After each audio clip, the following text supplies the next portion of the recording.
Hi friends, and welcome back to another episode of KNITPicks podcast, where today we are taking a lunch trip to McCall Brewing Company, which is local to us, for another batch of this bitter.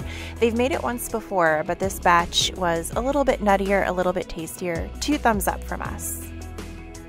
Mainly, one of the reasons that I wanted to come to you today with updates is because I got a new Swift and ball winder from Fiber Artist Supply Company. For those of you who follow Nitty Natty here on YouTube, you'll know that this is what she uses. And I was in the market for something that wasn't going to fall off my table anymore.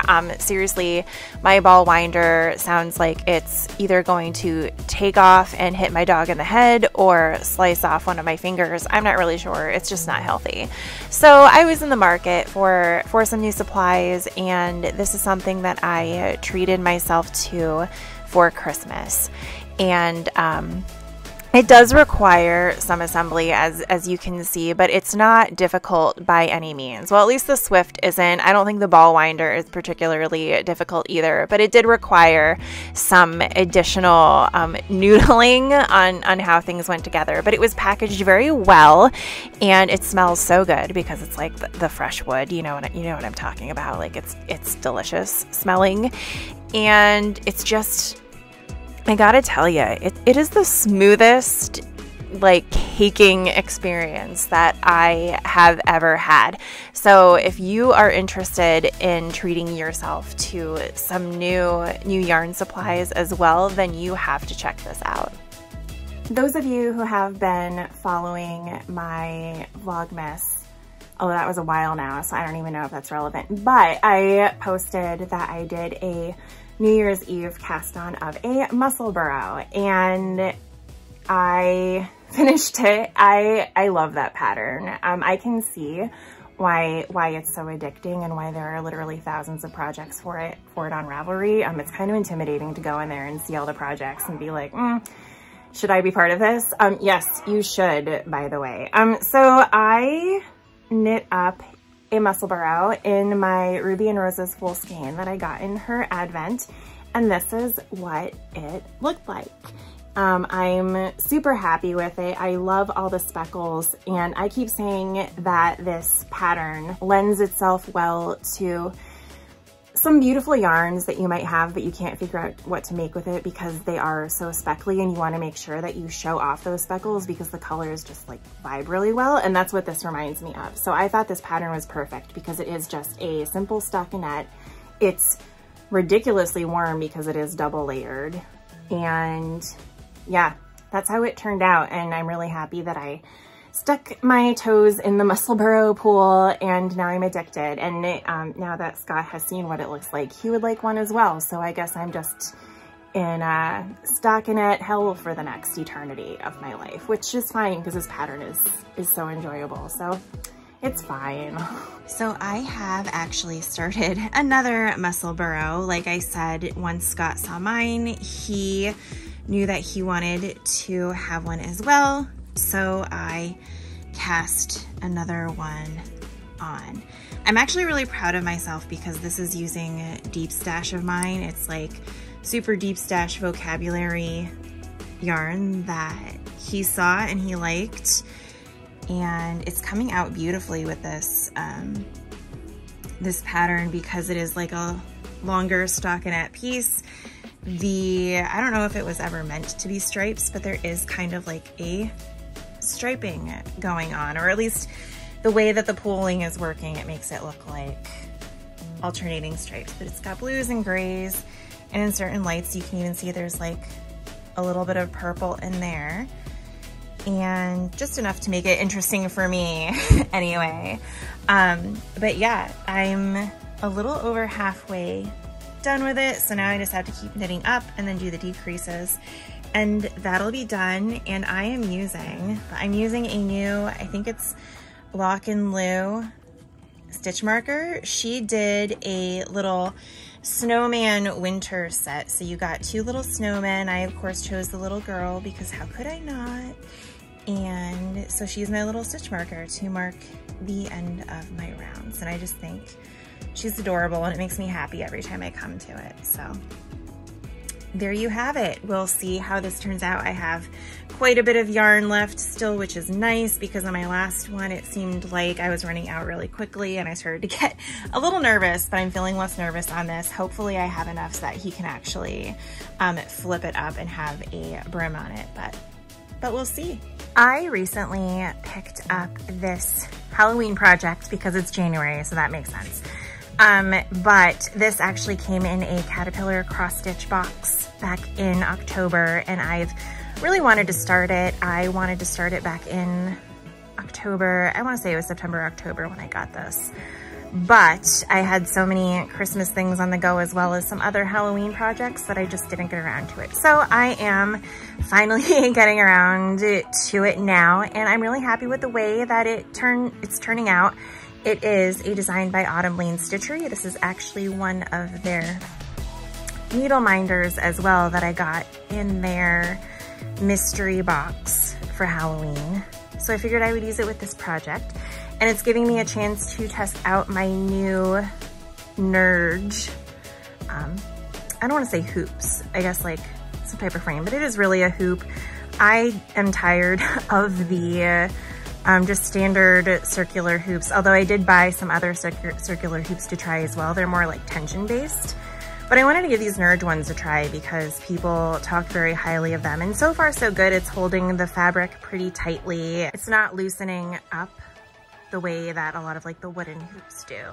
So really been enjoying that. Really like the way this is turning out, and in typical Caterpillar cross stitch fashion, they're pretty quick to whip up. I feel like they must tell their designers like, hey, we don't want something that's gonna take people 25 years to make it so that it's actually relaxing and enjoyable.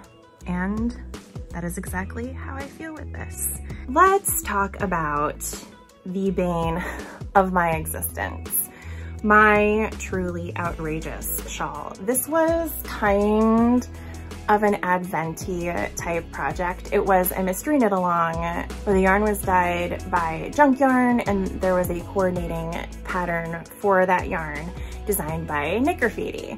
And the yarn is gem themed. So every week during Advent, we would open a new kind of like mini skein of yarn to do the next color. And as you can see, it is so gorgeously bright and very gem-y. For those of you who don't know, Gem was an amazing like girl rock band cartoon of the 80s that I was of course obsessed with because reasons. So all of these yarns represent a specific character. So you have Gem, you have Kimber, you have Aja, you have Pizzazz, who's from the Misfits, and I loved the Misfits because I always like the bad characters. So I always really enjoy the Misfits. But anyway, it was really cool because similar to, I guess, most mystery knit alongs, but I've really only ever done the Stephen West one. So similar to a West Knits mystery knit along, every week you got a new pattern to coordinate with the yarn that you also got. And this shawl has been a struggle for me, and I'm not sure if it's because I'm not doing something right or if the math isn't mathing. Probably the former if I had to guess. But like the math and like the numbers for each section of the pattern just never worked out after the stockinette section. Once I'm in the actual pattern, it's fine. But like when I'm doing the increases for these stockinette bands, like it's always a problem. And I ran out of the blue on this, I forget what she called it, but it's kind of like a zigzag of pearls. I don't know if you can really see it. It's kind of cool actually. I wasn't sure how I'd feel about it because it doesn't show up super well, but it does look really neat when you like stretch it out. But yeah, so I did run out of the blue on this section. So I have an extra row of the Kimber yarn, and then this purple was supposed to be blue, but since I ran out, that was impossible. So I just replaced it with the purple, which luckily I did have enough of, but after that, like that was gone too. And when I first started it on this section here, I had gotten pretty deep into this section when Trixie, our new dog, who's a mini Aussie who loves to get into everything, decided that she wanted to get into my shawl. And so I was able to save a good portion of it, but she did ruin my needles and I had to get new needles, and it was a whole thing, but it's fine. You can see on the back where like I have a bunch of ends from where I had to rip back and save it. So that could have been part of my math problem, I guess, but I did count. I know how to count. I have an MBA. Yeah, in these sections I would count and make sure I had the right numbers on each side and it still wasn't mathing. I don't know what I did, but it's almost done. I'm at a point, oh, and on this section I inversed the pink and the purple. It's supposed to be, purple is like the primary color and pink is supposed to be in the back, but I didn't read. And honestly, I do kind of like it better anyway. Like I'm a pink kind of gal. That's what it was supposed to look like. Which is still pretty, but I think this pops a little better. Like if I'm gonna do brioche, I want you to see it. I am 2 stripes away from the 2-color I-cord bind off, and then this thing will be done. And honestly, it is gorgeous. Even though it's been kind of a thorn in my side for a number of reasons, I do really love the way that it's turning out. And I can't wait to wear it. It's really fun. They did a great job in coordinating the gem themed yarn with the actual personality of the characters and then the actual pattern of the shawl as well. So I am just going to be a walking like MTV 80s advertisement with this thing, and I'm so excited. So yeah, you don't have to be part of the Mystery Knit Along to go and buy this pattern. You can go buy it now. I want to say it's like $7 US, which is a pretty good price in my opinion, and you can make your own. And I think Junk Yarn said she's also making this yarn available outside of the Knit Along as well, so keep your eyes peeled for that. Lucky for everyone involved in this process, I did finish this shawl a few days after filming this segment, and I love it. It is bright, it's beautiful, it's me, and I think it was worth all of the hassle of it not being able to math correctly and Trixie eating through the yarn and whatnot. I will be wearing this everywhere this winter. It is exciting times around these parts because I just got a massive box of KnitPicks yarn courtesy of my job. At work, I helped scope and architect this project that one of the departments was doing. And as a reward, P.S. I take bribes, if any of my colleagues are watching, they sent me a gift card to KnitPicks. So bought a ton of yarn and I'm really excited about it. None of them are projects that I was necessarily looking at or even plan to start in the near future, but like now that it's in my hands, I'm kind of excited about them. So I don't know, let's take a look. So at the end of the day, essentially what I bought were 3 kits. One is the Persian Dreams blanket, so that's what all of this is for. It's in all of the palette yarn. There is a ton of white, but if you see any of the palette yarns floating around in here, that's what that one's for. And then I also got yarn, well, the kit to make the Beachcomber shawl, which of course now I can't find any yarn for that. Here it is, and this is made in their Cotton DK weight, and it's I got the colors that are like orangey and blue and tan, so it is very, very beachy. So there's the yarn for that. And then I got the yarn to make the chromatic pullover, and I've kind of been in the mood to knit a sweater, but I wasn't really sure which one, so this one might be it.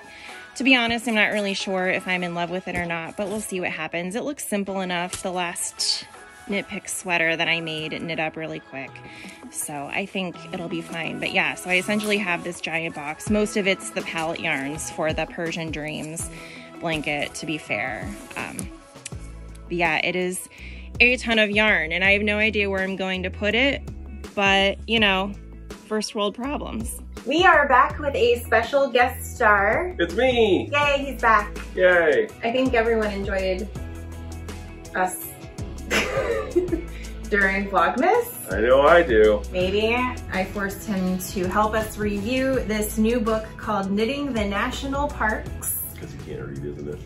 Yeah, I need you to read it to me. So Scott here really likes going to national parks, even though for as long as we've been together, we have never been to one. Not a one. No, but we have plans. So many plans. So we're gonna review some of these patterns, and from what we've seen so far, they're really cute. And what you're gonna show us the parks you wanna go to and what their hats look like. Sure. Okay. Okay. Okay. Okay. Okay, so first of all, I feel like it's important to mention that there are 63 patterns, which are quite a bit. You kind of get a lot of patterns for the price of the book. Gonna make me.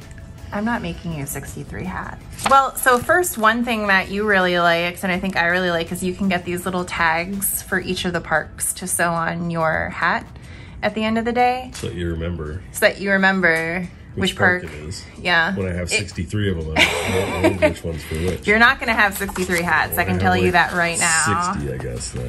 Yeah, so where are we starting on our national park journey? Well, Yellowstone's been on my list for literally ever. So, of course, you've chosen color work for me. It's all color work. Thank you. Not all of them. There are some where it's more like cabling Most and of them are color work. Whatever. But it looks like this is designed after what, the hot pools or whatever? The hot pools, yes. I don't know. The what? The geysers? I'm an indoor girl. I don't know. I really like this one. I like the colors on it. I'd wear it. Without the pom-pom though, probably, yes, right? Yeah. Correct. I don't do pom-pom. I do like it. The Grand Prismatic Spring. Oh, something else to note is that all of these are organized by region. So depending on where you are in the country, you can actually just look up the parks by region versus the name of the park. I don't know if that makes it easier or harder, but it's kind of interesting. Like if you're actually traveling and you're gonna be going through a specific region, you can just look up what parks are around there. Yosemite, and I actually really like this one. Yeah, I could see you liking that one, mostly because of the blue. Yeah, it's a little more green than I like, but it looks like the picture. Yeah, I was gonna say, this one really looks like the picture a lot. One that we've been talking about going to if it's the one I'm thinking about, I'm excited. For a while is Shenandoah. Shenandoah, Is that the one you're thinking of? Yeah, because, well, we've been talking about going here, like camping here since we first started dating, like 4 years ago. A 3-hour drive. Not really my color scheme, but I like the idea. It's something that I would wear actually, because it looks nice. It's very fall-y. It's just not, I don't do those reds and browns. And yeah, that's not really your palette. It's not really my palette either, but I do like it for like Trixie's the fall. Trying to say yeah, you think Trixie wants one? I think she would. I want to wear a hat. What other one do you want to look at? Oh, well, here's one that you've actually been to. Yes, and I don't dislike the hat. I think it was an interesting choice to represent Acadia. Yeah. I guess. Because I do like the hat and I like the photo and like what it represents. Yeah. But I think overall it's an interesting, I feel like there were different choices that, I don't know. Yeah. That would have maybe better represented it, but I do like the hat. Oh yeah. Check out the Rocky Mountains in Colorado, and I actually really like this hat too. Yeah. That's like another one in your scheme. On it.